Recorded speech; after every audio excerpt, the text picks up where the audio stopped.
again just for sweets here. I'm in the process of doing a cake ball truffle order for a birthday party tomorrow night, and as I'm sitting here decorating, I thought I should be demonstrating this. So I'm just going to explain to you what I have. I've already started, so my parchment paper has chocolate on it. I have white chocolate chips, and I put about a half a bag in a bowl. This is my white chocolate bowl. I have bowls for certain chocolates.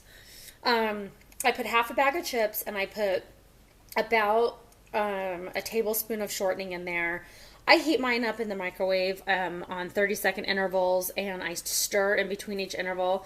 You don't want to burn it, so if the chocolate is melted, maybe not melted all the way, but melted, just keep stirring and it'll melt. You just want to get it to a good consistency.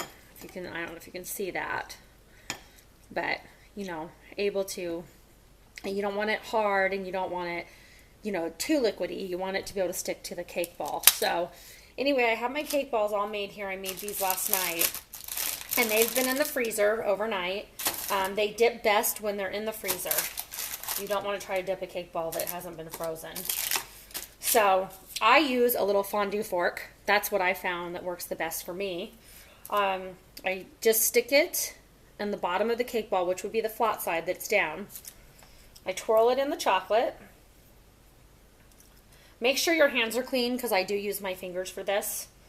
So you want to make sure your hands are clean, and I had washed mine right before I started the tape. I kind of just rub my finger along the bottom and get that chocolate off of there. And then I use just a simple butter knife and place it down on the parchment paper. You want to make sure you use wax paper or parchment paper, because as the chocolate dries, it doesn't, you know, once it's dry, you can pull it right off without it sticking. So, and you know, when you dip it, try to shake off the excess.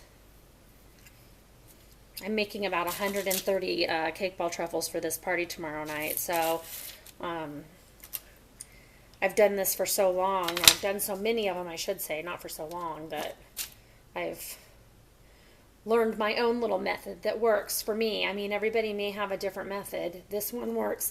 Excuse me, I have a frog in my throat. This one works the best for me. So I found that it's just easy to get them going, and I usually dip a plate that's been frozen and then decorate them, and then go back and dip another plate. When you freeze them, make sure you put them on parchment paper too. So, okay, so here is 4 truffles that are, or cake balls that are already dipped. Wash my hands with the chocolate off. Now I'm going to show you how I decorate these. Now this one is just, I mean, I decorate them all different ways. You can put fondant flowers on the top. You can just drizzle them with chocolate. You can put sprinkles. You can put dried cake crumbs. I mean, I decorate them all different ways. So because this is for a 40th birthday party, I'm making them a little bit on the blingy side. So what I do after they're dipped, and you can see how fast, when they're frozen, how fast the chocolate hardens. It's completely hard now. So what I do is I just stick the tip of my butter knife in the chocolate, you know, to where you get that kind of, you don't want too much, but you want enough that it's going to drizzle off. And then I just kind of go back and forth with the chocolate. Just go back and forth on each one, and just kind of give it just, you know, a little drizzle.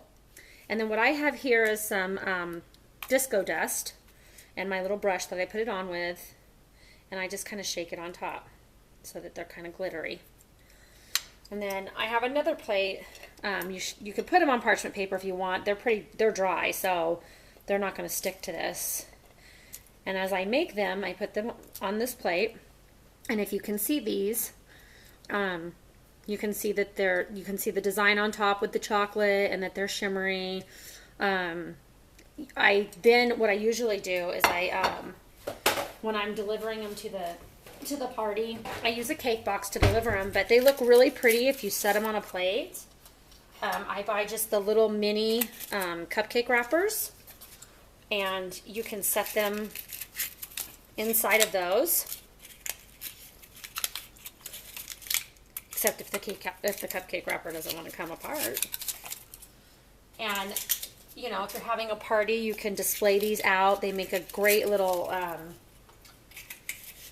bite-sized dessert. People love them. You know, they usually eat about 2. They're a little bit on the rich side. I always make mine with usually a cream cheese frosting. So,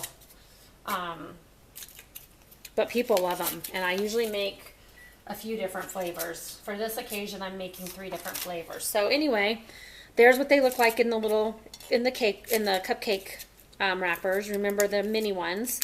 And they just kind of fit in there perfectly. And then you can put them in a box, on a tray, whatever you want to do. And they're super pretty and super fun. And you'll be the talk of the party, trust me. So anyway, just wanted to share that with you. I'm going to finish doing them because I have about 130 to do. So hope you have a great day, and I'll see you next time.